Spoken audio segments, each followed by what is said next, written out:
jours, la question de la liberté d'expression est très moderne. Aujourd'hui, on pense avoir le droit, peut-être même le devoir, de dire ce qu'on pense, peut-être même tout ce qu'on pense, peut-être même plus que ce qu'on pense, tout simplement parce qu'on en a le droit. On pourrait se dire, c'est formidable, chacun a le droit de s'exprimer. Oui, mais faut-il encore saisir le poids des mots et l'importance existentielle de mesurer ce poids des mots, de peser ce que chaque parole peut construire, ou malheureusement ne pas construire et peut-être même détruire. Détruire des objets, mais détruire aussi des sujets. De quoi parle-t-on ? Eh bien, nos maîtres vont nous dire que dans la création, il y a toutes les créatures et il y a l'homme. Et quand la Torah va nous parler de la particularité, de la spécificité de la création de l'homme, on nous parle du fait qu'Akadosh Baruch Hu a insufflé un souffle de vie. Et le très fameux commentaire du Targum Onkelos, de la traduction brillantissime de Onkelos, va dire que ce souffle de vie, c'est le souffle de la parole. Parce qu'il y avait d'autres êtres vivants qui avaient aussi du souffle. Les animaux ont un souffle de vie. Mais le souffle de vie de l'homme, c'est celui qui lui permet, comme vous le voyez, de ne pas souffler dans un ballon pour le gonfler, mais de souffler et d'utiliser tous les outils qui nous sont donnés pour pouvoir parler. L'homme est un être libre dans la création, différent de toutes les autres créatures, et sa particularité, c'est qu'il est un être parlant. Dans les 5 catégories de créatures, l'homme est un être parlant. Ça va un petit peu plus loin, parce que jusqu'à présent, ce n'est pas quelque chose d'inédit, n'est-ce pas ? Mais faut-il encore dire plus ? Le commentaire du Rav Woutner qui va nous dire que en l'homme aussi, il existe une division.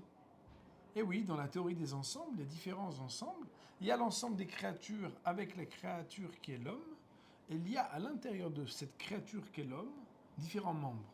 Et il y a un membre qui est encore plus libre que tous les autres membres, c'est la bouche. Pourquoi ? Parce que la bouche est la jonction entre la matérialité et la spiritualité. Eh oui, je pense quelque chose qui, a priori, reste très spirituel. Je peux agir d'une manière qui est très matérielle. Mais lorsque je parle, j'utilise, que ce soit mon palais, que ce soit mes dents, mes lèvres, ma gorge, pour utiliser des outils qui sont organiques et physiques, afin d'habiller par ces outils quelque chose qui va transmettre un message qui était pensé, qui n'est pas encore concret comme quelque chose de physique, mais qui n'est plus aussi abstrait que ce qu'était la pensée. Et nous ne nous rendons pas assez compte combien la parole est quelque chose de magique. Le monde a été créé par la parole parce que la parole est là pour créer. Ça paraît évident, mais ça veut surtout dire que si Akadosh Baruch Hu, notre créateur, a créé le monde avec les 10 paroles, les Asara Mahamarot, c'est certainement pas pour que nous relayions, parce qu'on a été créé avec une capacité de mettre des mots sur des pensées et d'utiliser la parole pour faire autre chose que construire. C'est la raison pour laquelle une parole doit être utilisée à bon escient. Et comme dirait l'autre, quand on a quelque chose de méchant ou de mauvais à dire, bien on n'a qu'à le taire, on n'a pas besoin de le dire. C'est la raison pour laquelle, dans la Torah, que ce soit à la fin de la paracha précédente, où nous parlons de Myriam, la sœur aînée de Moshe et d'Aaron, qui a été punie parce qu'elle n'a pas parlé avec hauteur de son petit frère qui était pourtant un très grand prophète. Mais aussi au début de notre paracha cette semaine, où nous parlons des explorateurs. Les explorateurs, c'était des hommes qui étaient choisis Alpi Hashem.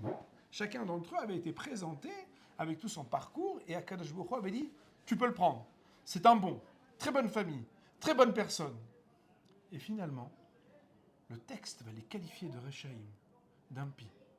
Le Midrash va nous raconter combien chacun d'entre eux a eu des paroles et des comportements qui étaient mauvais.